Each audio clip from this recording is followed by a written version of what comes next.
Todas as vezes que você chega em casa, você pensa na dureza daquilo que é os relacionamentos?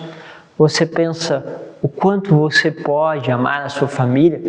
Ou será que você pensa logo no seu descanso? Afinal de contas, o teu voltar para casa traz que tipo de atitude interior? Vamos falar um pouquinho sobre isso na palavra de hoje.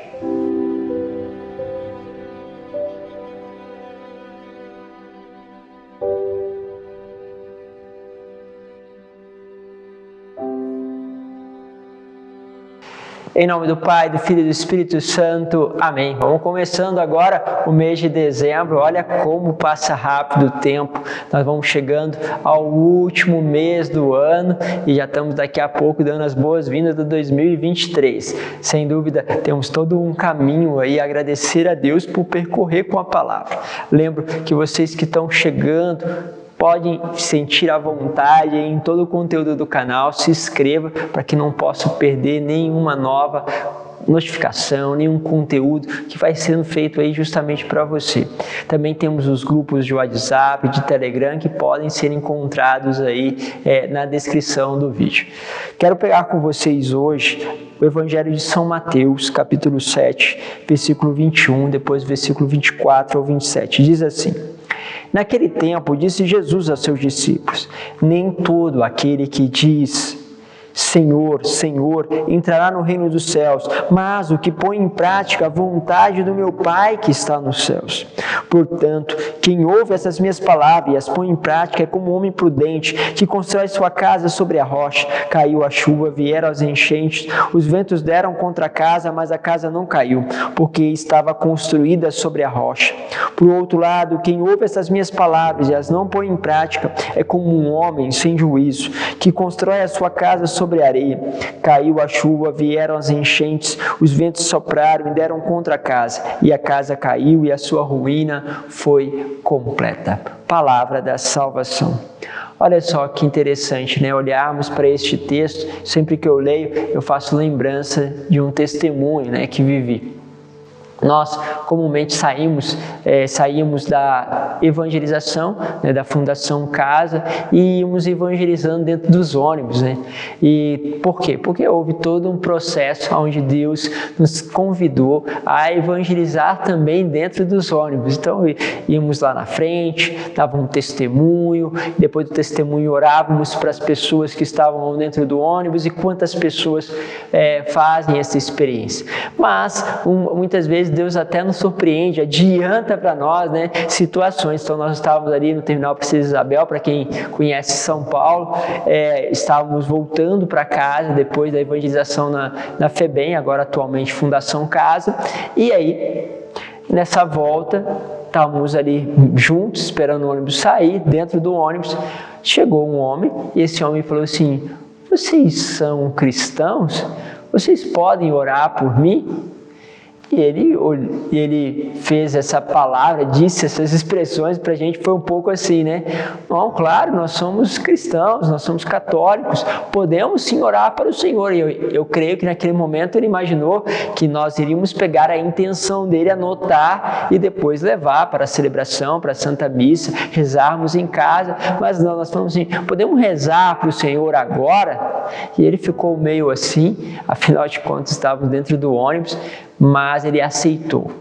E nisso nós começamos a orar por ele dentro do ônibus. O ônibus saiu e tinha aquelas pessoas, né, que estavam olhando meio assustadas, um pouco assim intrigadas. Afinal de contas, nós éramos ali por volta de uns 7, 8 missionários que estavam impondo as mãos, né, sobre aquele homem, pedindo a Deus que desse a ele a cura, a libertação. Afinal, nós não sabíamos o que estava acontecendo. Foi neste momento que me veio essa palavra, a palavra do Evangelho de hoje. A palavra dizia neste tom, né? Nem todo aquele que me diz Senhor, Senhor, entrará no reino dos céus. Eu falava: meu Senhor, como assim? Como esta palavra? O homem entra aqui, né, pedindo ajuda, pedindo para que pudéssemos rezar, angustiado, e a primeira palavra que nós vamos dizer para ele é: nem todo aquele que diz Senhor, Senhor, entrará no reino dos céus. Então, naquela dúvida, perguntei para uma pessoa que estava do meu lado, um outro missionário: o que você acha? Ele falou assim: vamos falar. Então nós tomamos tomamos a iniciativa de falar, né, nessa ideia de comunhão, tomamos a iniciativa de falar e eu disse para ele, olha, nem todo aquele que diz Senhor, Senhor, entrará no reino dos céus. Ele estava já em lágrimas, né? Eu falava, meu Deus, como vamos dizer essa palavra? Mas afinal, disse a palavra e aí, mais uma vez, Deus nos surpreendeu, Ele disse, é isso mesmo, não adianta eu ter essa experiência, eu viver tudo isso, tudo aquilo que vocês estão me falando, se eu não pegar a minha família e não ir para a igreja. Eu preciso ir para a igreja, não posso ficar lá na minha casa orando, dizendo Senhor, Senhor, e não fazer aquilo que Ele está me pedindo, que é de ir para a igreja. E aí nós fomos surpreendidos, não esperávamos essa dimensão de retorno que Ele estava nos dando. E depois ele, emocionado, começou a falar do testemunho.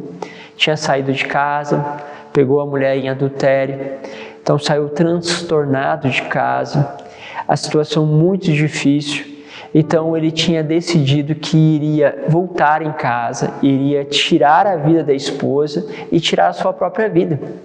Mas antes de ele fazer isso, como um pedido, né, desesperado de socorro, ele viu a gente dentro do ônibus, percebeu pela cruz, né, que nós éramos cristãos, e aí pediu oração, mas ele não esperava que fosse daquele jeito.